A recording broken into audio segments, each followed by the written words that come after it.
அடிக்கிற வெயிலுக்கு நுங்கு மாதிரி ஒரு ஜெல்லி பண்ண போறோம். அதுவும் தேங்காவோட தண்ணிய வச்சு பண்ண போறோம். நல்லா வாயில வச்சோனே அப்படியே கரைஞ்சிடும். எப்படி பண்ணுறதுன்னு பார்க்கலாம். இதுக்கு 2 தேங்காய் எடுத்துக்கணும். ரொம்ப முத்துனதா இருக்கக்கூடாது.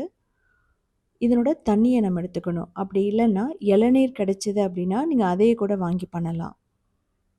ஸோ 2 தேங்காயோட தண்ணி பெர்ஃபெக்ட்டா இருக்கும். இப்போ சைனா கிராஸ் வந்து எடுத்துக்கலாம். அத வந்து நல்லா வாஷ் பண்ணிக்கலாம். இது இல்லன்னா அகர் அகர், ஜெலட்டின் எது வேணாலும் நீங்க யூஸ் பண்ணலாம். கிட்டத்தட்ட 1 கப் தண்ணி ஊற்றணும். சுகர் தேவையான அளவு, ஏலக்காய் போட்டுக்கலாம். சைனா கிராஸை போட்டுட்டு இது நல்லா உருகி வர வரைக்கும் மிக்ஸ் பண்ணணும்.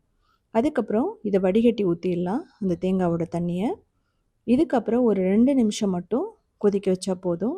நீங்கள் மீடியம் டு ஹைலேயே வந்து வச்சு கொதிக்க வைக்கலாம். இந்த மாதிரி லைட்டாக திக்கானோடனே நம்ம மோல்டில் வந்து ஊற்றிடுவோம்.